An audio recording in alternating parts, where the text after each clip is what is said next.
How's the eye today? It's better. I can open it. And Think it you doesn't gotta look like train? somebody punched me in the face. What? Think you gotta do some training? Well, I have to. I'm like 7 hours behind. So I think I'll try this afternoon. I'll see how I feel or how I can actually see because I need to wear contacts and I don't know if I can yet. Maybe in a few more hours. But it's definitely better than it was. Do you want to eat some breakfast? Cinnamon. Some eyeballing. We need some almond flour. When we were up on the, whatever you call it, the block, those were fine. But I definitely have to like favor the left leg a little more. There's not a lot of like muscular loss when we were measuring, so it's good.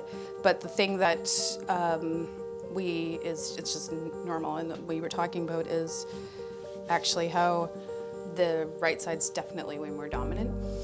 It's because stuff pops up in my head all the time too. It's like, God, why am I doing this? Like, this is stupid. Or maybe, you know, like I shouldn't be doing this. I'm getting older and I have an injury. And the therapist the other day was like, oh, how was your disability? And I was like, you know what? I have never once in 8 years referred to it as a disability. But it is. That's the reality is it's like something I'm stuck with. So, but I think that's a frame of mind and I want to actually make sure that that's something that I keep reminding myself.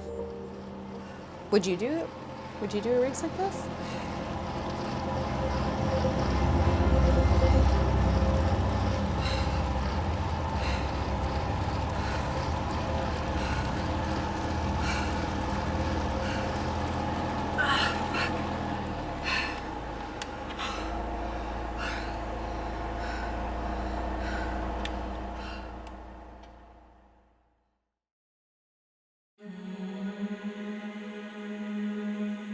My journey actually started about 8 years ago. I had a surgery, and during the surgery, which took place in my pelvis, there was some damage done to one of the nerves, or some of the nerves, we believe, which left me with a significant amount of pain over the course of the last 8 years. That resulted in, you know, I wasn't able to walk normally. I lost a lot of mobility. I was limping, I couldn't sleep. I still have and still suffer with significant pain. I can't sit fully on that side. So the results from it have been long lasting and I know now are likely permanent as well. So it changed my perspective on life.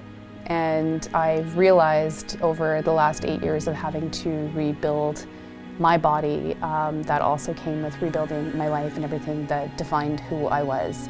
And that meant that, you know, any time that I lost, I wanted to make sure I was going to replace that with significant things in my life that meant something to me.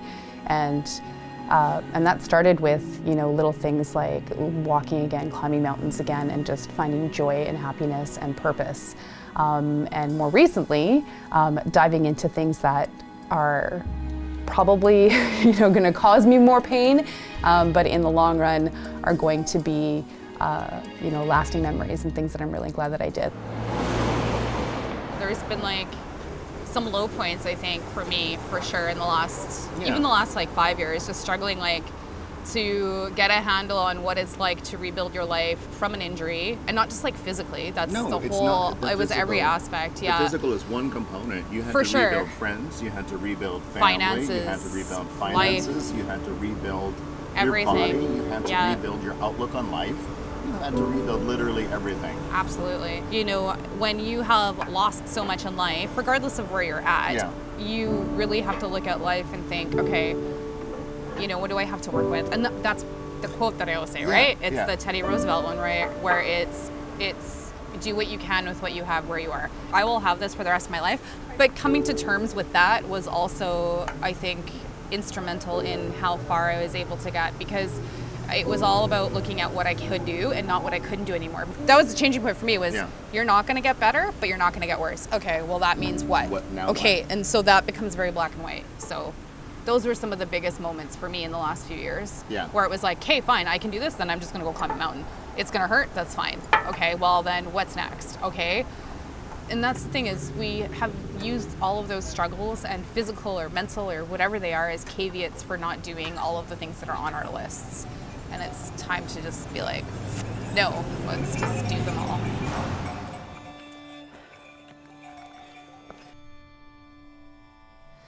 I had been living in a really dark place for a really long time after my injury, and having had lost everything, that just didn't get better. And it wasn't until a discussion with one of my doctors and said, you know, you're never going to really get better, but you won't get worse. And I think it was in that moment that I realized, and a light went off that said, okay, well, what can I do with what I actually have?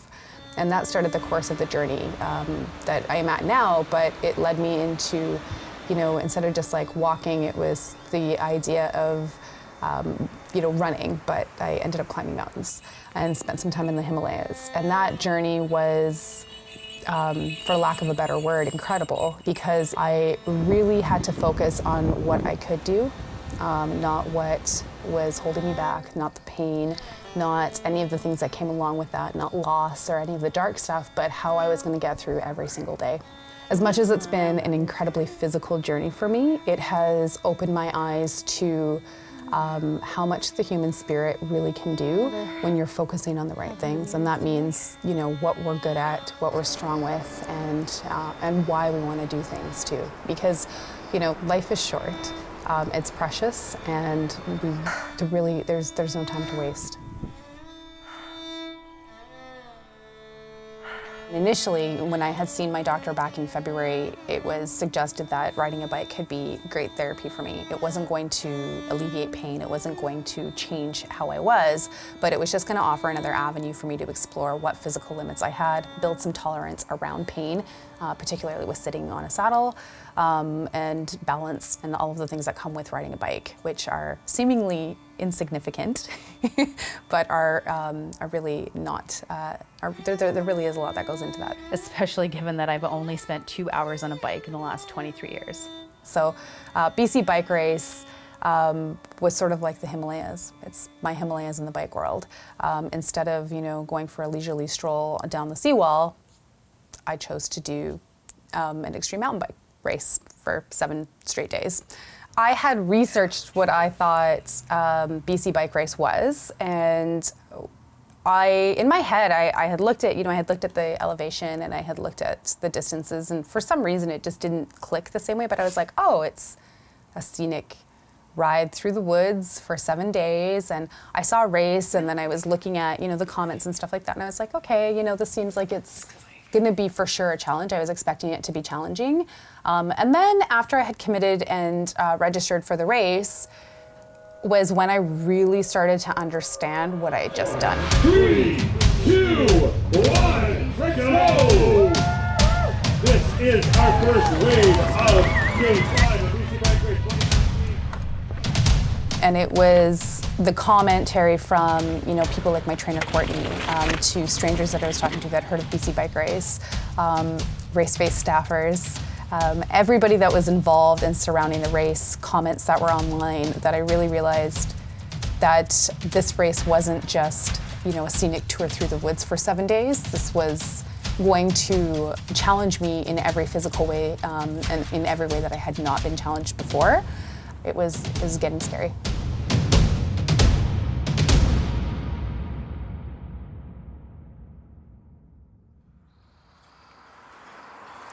I only keep one of these in.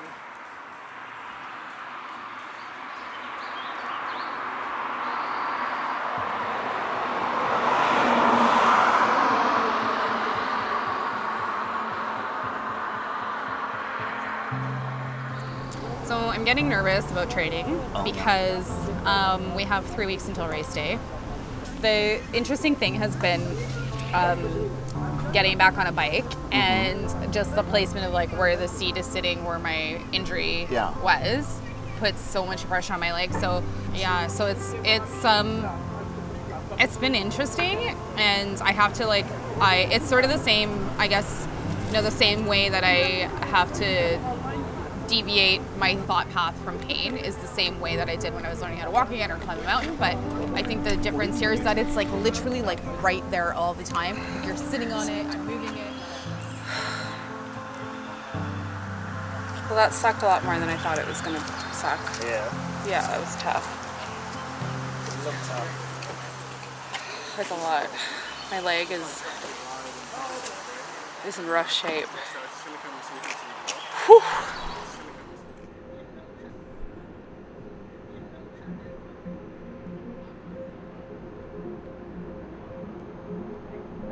You're doing good?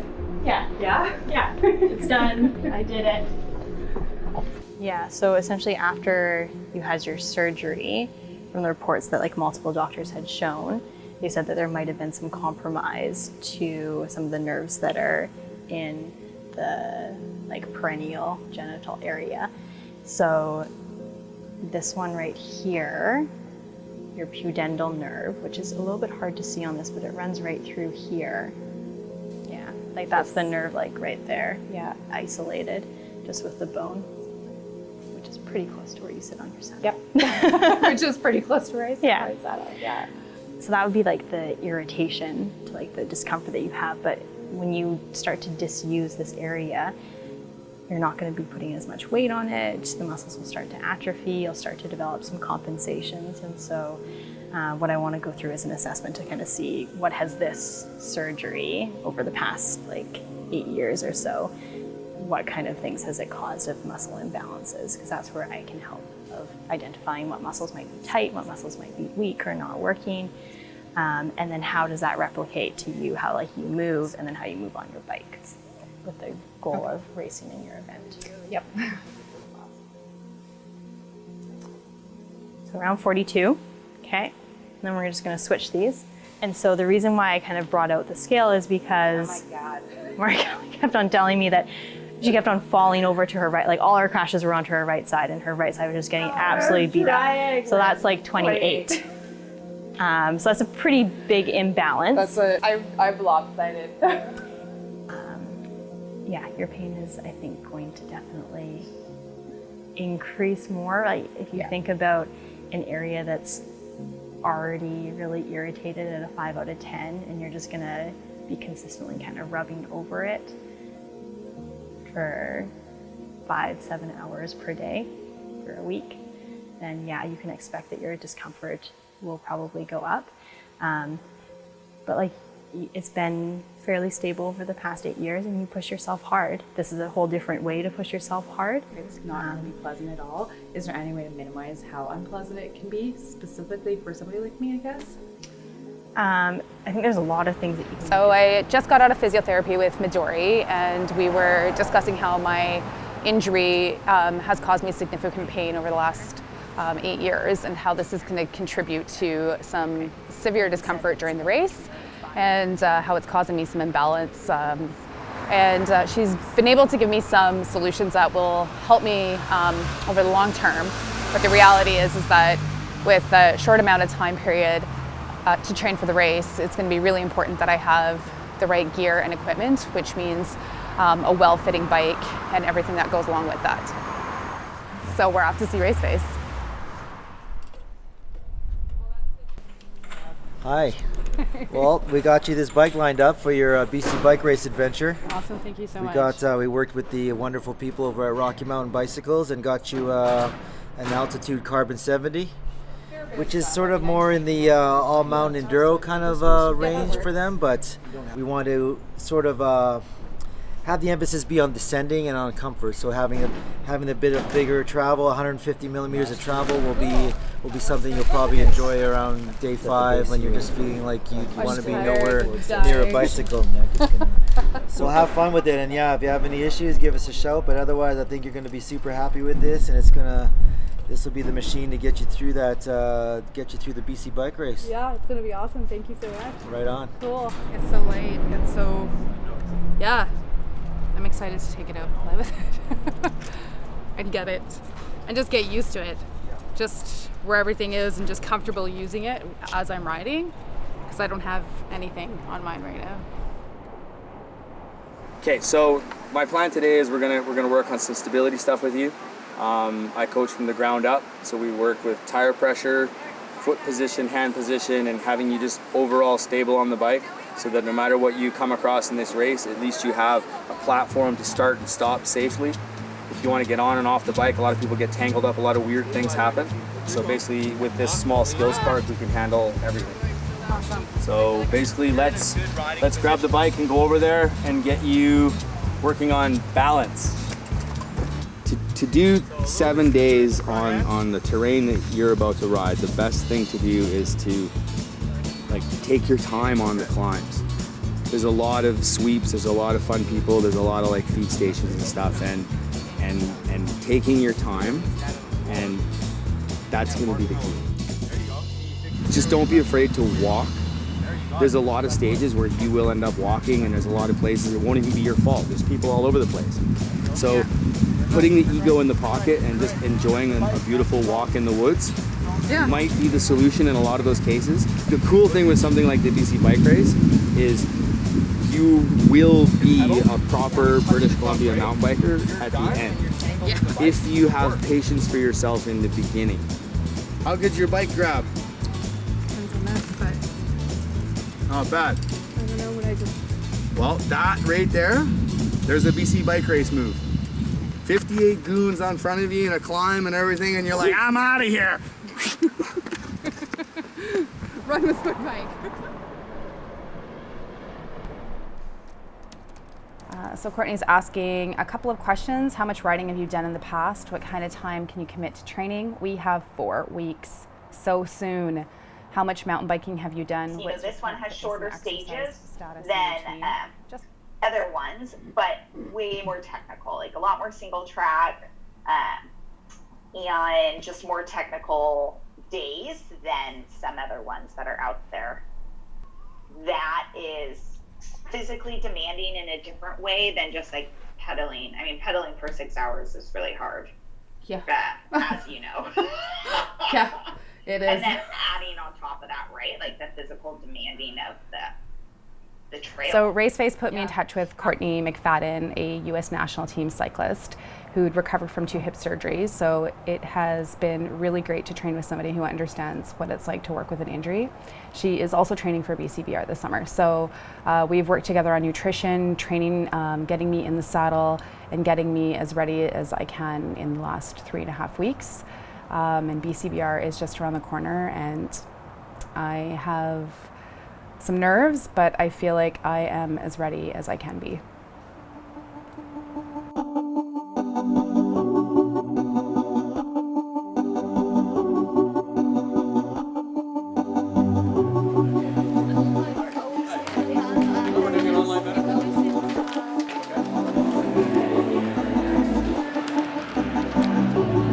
Day 1's fine, day 2's fine, day 3's fine. It starts to crunch around day 4 and 5. Yeah.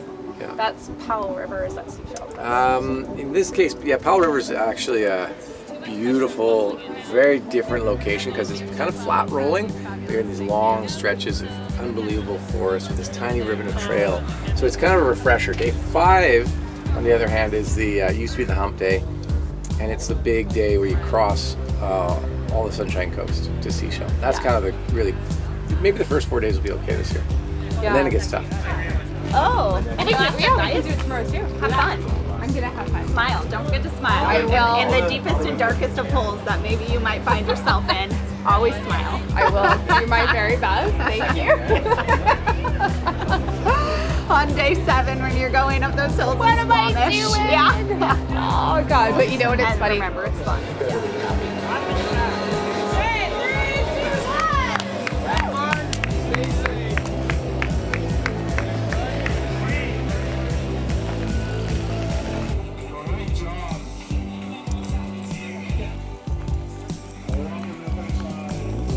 So finished prologue day 0 today. We have 300 kilometers of trail to ride, 4K done.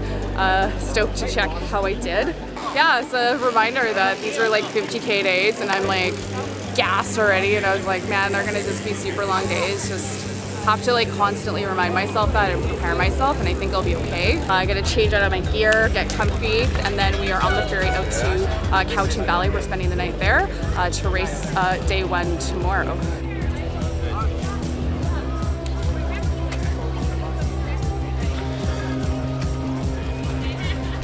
So we are in Cowichan for tonight. We start racing here tomorrow for 40.7 kilometers, I believe, in 2 different stages. And I'm expecting to take about 7 hours tomorrow with the full day. I'm in the last heat of the day, so I'm in the slow pack, which is fine with me. So I'm feeling a bit apprehensive about I think just like the level of difficulty, just because I know that there's some pretty steep inclines, and then also technical skills again. It's stuff that I just haven't had a long time to work on. Yeah, as long as the weather holds up and it's not too hot and not super cold, I think a happy medium like this temperature right now would be pretty awesome to ride in and enjoy some of the trails. And I met amazing people today. Some of them were at the back with me, so we'll see how we keep each other going for the next 7 days, or wherever we meet up on the track. Yeah.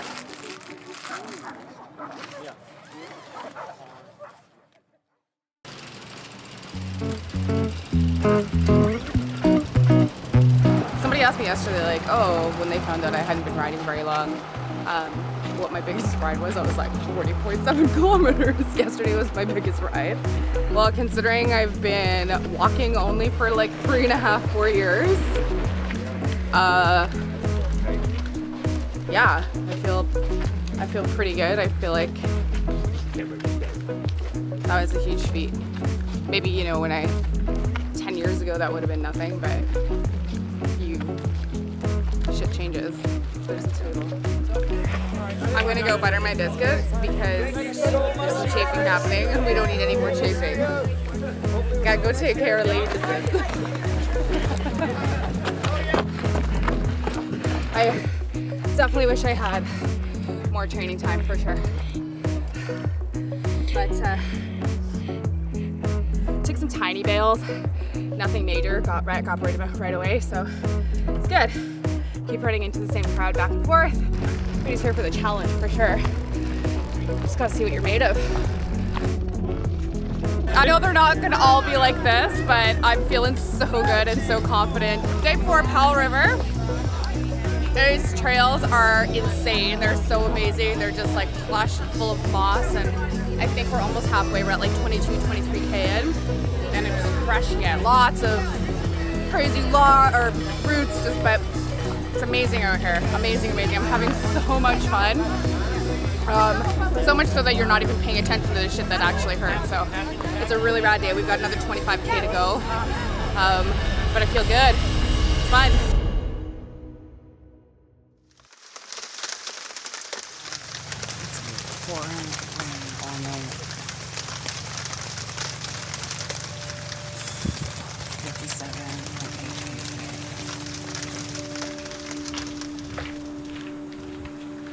I'm pretty tired today.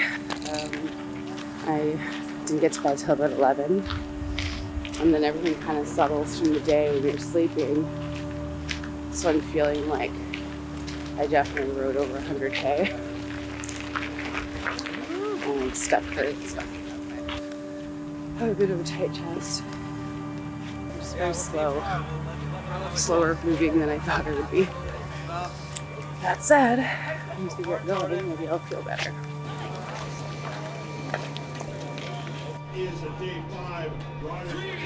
Today we have 1,628 meters of elevation, I think, climbing, and 58 kilometer distance, so it's a huge day. And apparently there's a lot of fire roads that are designed to annihilate your legs. Today, between rest stop 1 and 2, it's 26 kilometers, just between the 2 rest stops. On day 3, that was the entire day.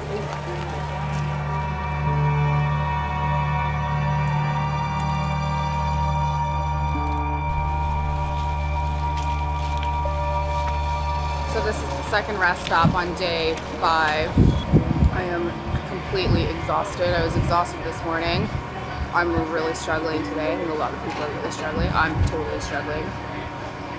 I don't know This is tough today. It's a big one, and I was fatigued from the start line, and it hasn't gone away, and I'm eating, and there's a bunch of people behind me that are thinking of quitting here, and I really hope they don't. We've been yelling at each other here and there, so today's definitely a huge struggle.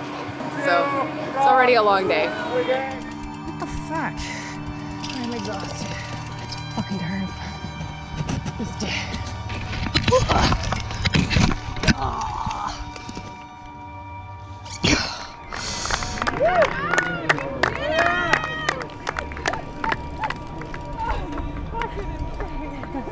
guys want me to pass? You want me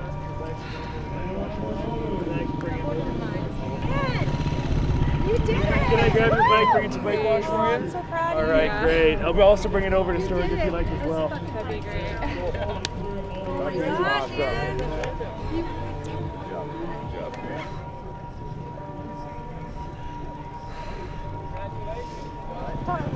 Solid.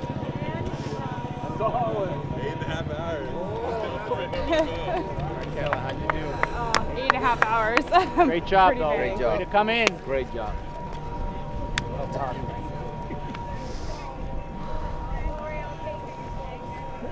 That was a long day. That was long for you. That was hard. Yeah.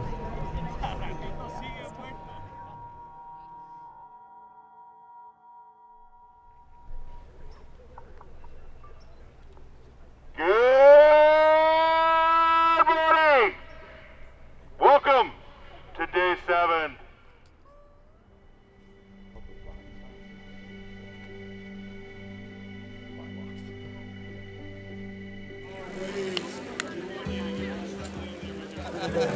The advantage of being at the back is we have all, we pass each other, and we've kind of gone back and forth and leapfrogged each other for the last few days, and we've all, gotten to know each other's strengths and weaknesses, and become friends. And we it's not that we're not taking this seriously; we take it super seriously, but we're also making it a priority to enjoy it, and that's pretty awesome. Just for the day. All right.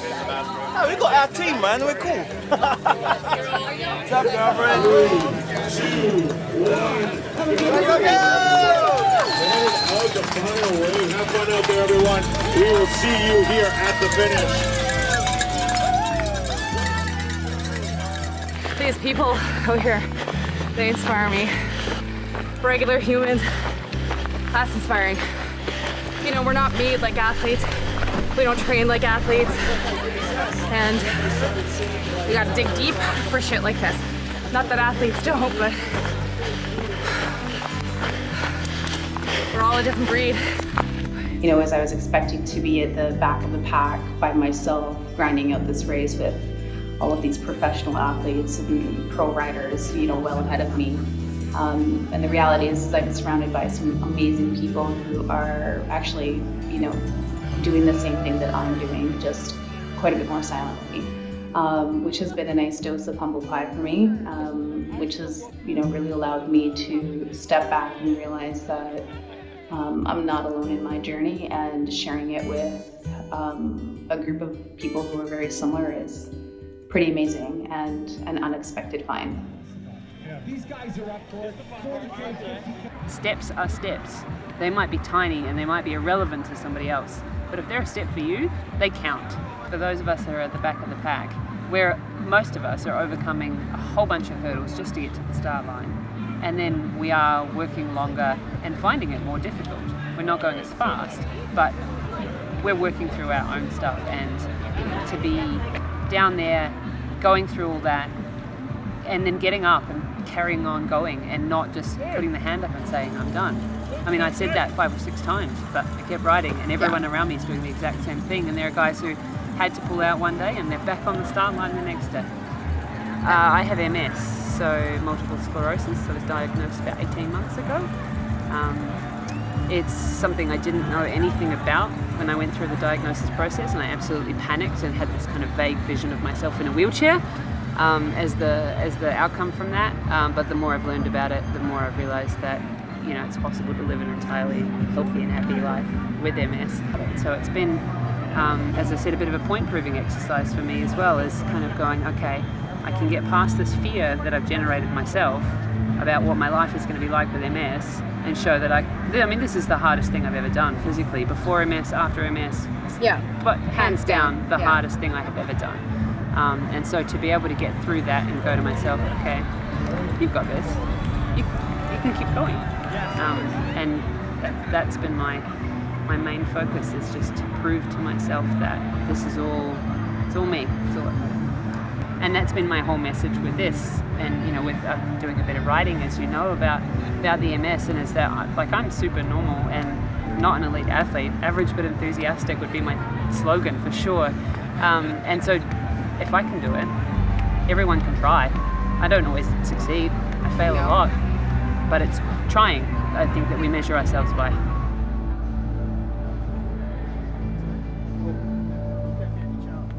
I want to do well. I don't want to, I know it sounds bad, I don't want to be seen as everyone's going, oh, you're doing amazing because you've got one leg. I want to be seen as, oh, you're doing really well because you're up there. People always go, oh, well, you're disabled. And I say, well, no, mentally, I tell my disability what I want to do, and I don't live my life to my disability. And I've probably got some sort of compulsive disorder, because whatever I do, I want to do it well.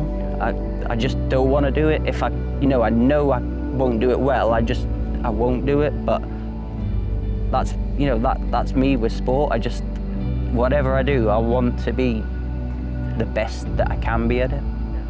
Yeah, so basically I was in Afghanistan in 2010.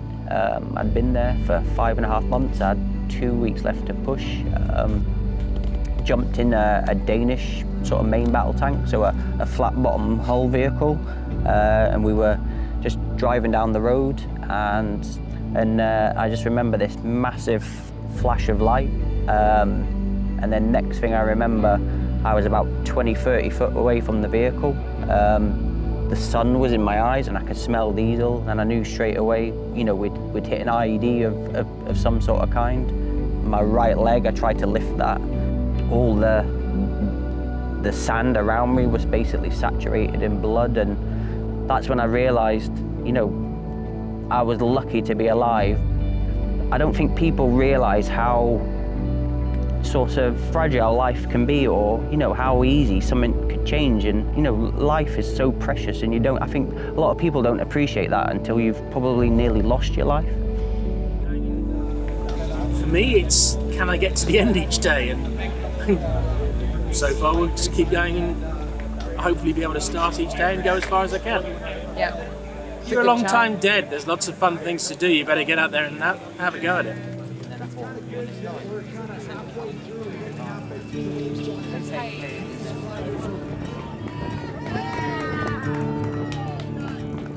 I think that crossing the finish line, the entire race really, I had gone in there fully ready to be challenged in every physical, mental, emotional way possible. I knew it was going to take me courage to get through things that I was really terrified to do. And I was really focused on that. So my tunnel vision, if you will, was just like, this is going to be hard. I have not ridden a bike for 23 years. I have an existing injury that's going to be with me lifelong, but all of these things were kind of really prevalent in my mind. So I went in there thinking, this is going to be tough. I was ready for it to be tough. And then, into the race, things really started to change for me. I had discovered that I was surrounded by a group of incredible people that were also, struggling with challenges that they were faced with, but they were doing it really silently. They were plugging along and grinding it out harder than, most of the people at this race. They were doing the exact same thing that I was. They were, maybe they'd been riding longer, but a lot of them had, significant challenges that they were working through. Grief, injury, disease, loss, some visible, some invisible. And that kind of made me just take a step back and really understand that this entire thing was, it's not about me, but really is so far removed from me. I had this thing that I've had for a long time and had felt really alone with it. And suddenly I've met a group of people who are in the exact same position that I was. So crossing the finish line became about obviously pushing my limits and all of those great things and achieving something. But I was doing it with a group of people that actually could understand where I was coming from, and I could understand where they were coming from. It was the most relatable experience I've ever had in my life. I'll walk all of the miles you want me to walk.